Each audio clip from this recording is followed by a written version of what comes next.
Welcome back to this short video in which I'm going to be looking at the Luxman LV-105u, a very high range piece of audio equipment back in the day when it was manufactured between 1984 and 1987.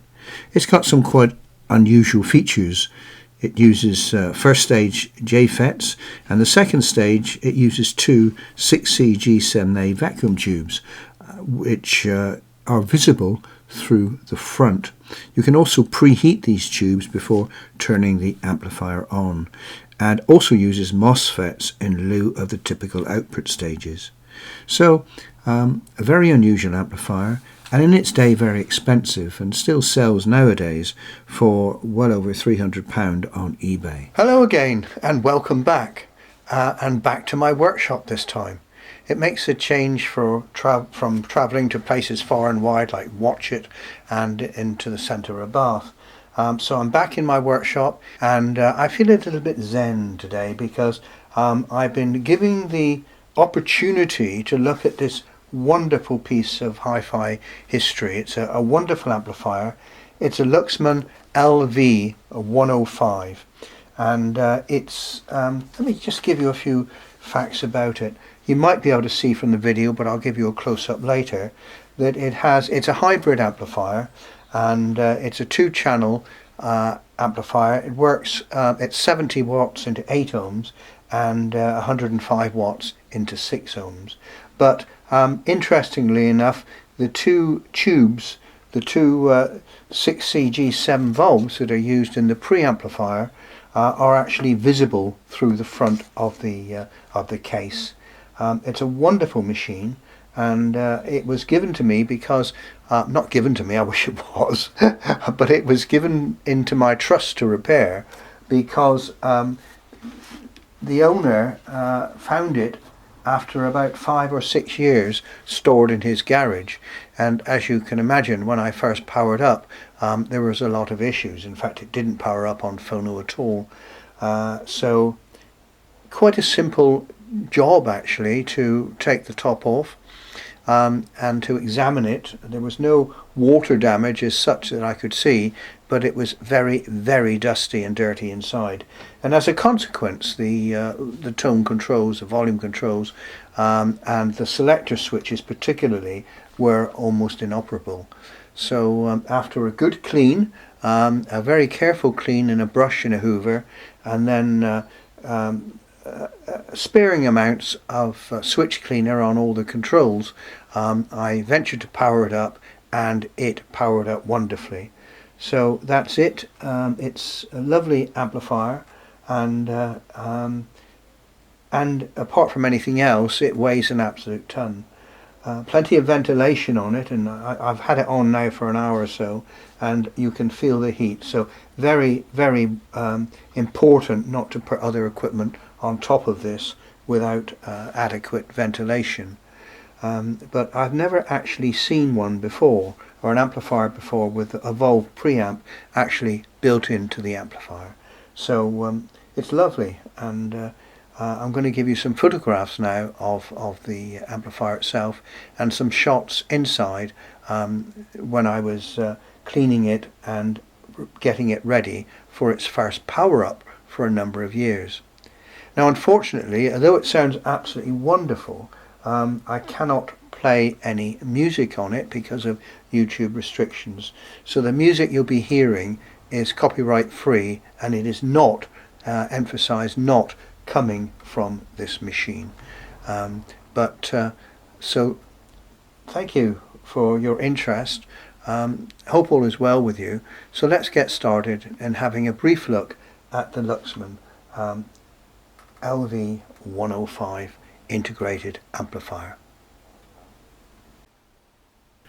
Well, with the cover removed, we can see the very robust construction of the internals of this amplifier. Huge smoothing capacitors, a large heatsink, and as we move down, we will see that there is a double power supply on this thing, fed by a massive transformer, which adds to the weight of the overall construction. The other observation that you can make on this is how dusty and dirty the thing is. Obviously, I don't think it was very damp, but it's been sat for a long time, and so very, very dusty.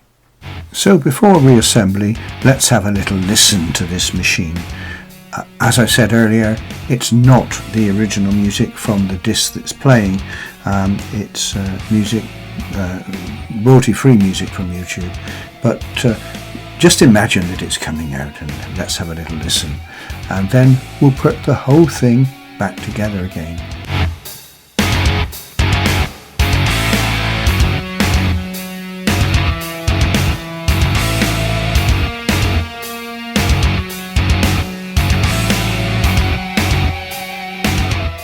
Well, that's the amplifier put back together again, and you might notice that even with the power off, the tubes are the heaters are still illuminated, and you can select preheat on these to avoid shock when first turning the machine on. It's recommended that you leave it on the preheat stage if you haven't used the machine for a while.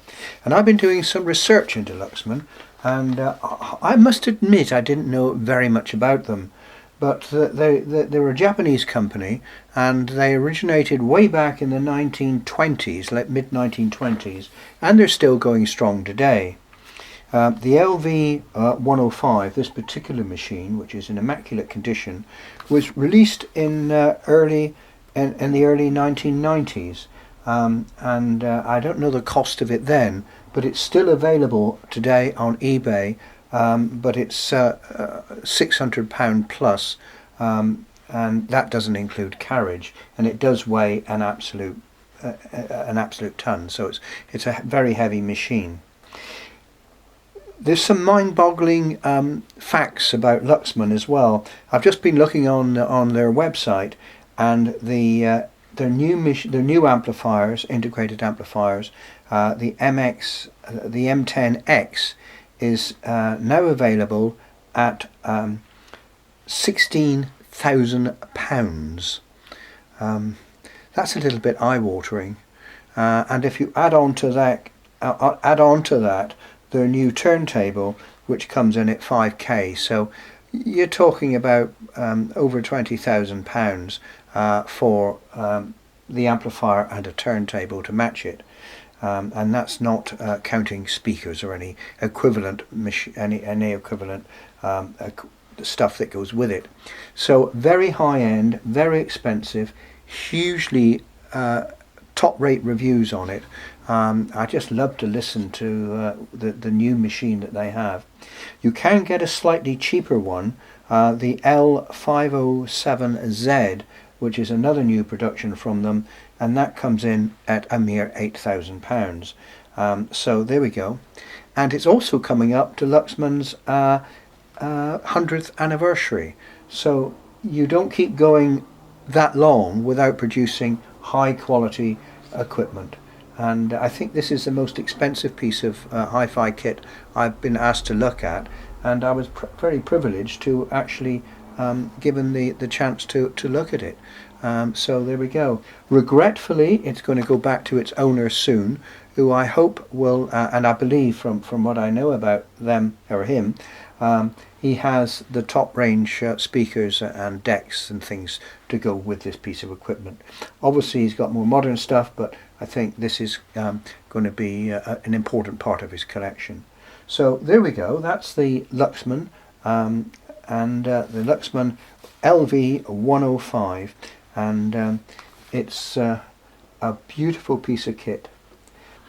I also have another fairly high class amplifier to look at. So this is it's a wonderful day for me to have all this kit to look at. I'm going to put this in bubble wrap and put it safely to one side now, after obviously depowering it. I have a Rotel amplifier which also needs some attention. I don't believe there's any output from that. So I'm going to move away from this one and move right on to looking at the Rotel while I'm not getting any interruptions. Hope you've enjoyed this particular video, and I'll be back with you again very soon. As always, take care, and it's been really nice to talk to you about some really interesting equipment. Thank you for watching.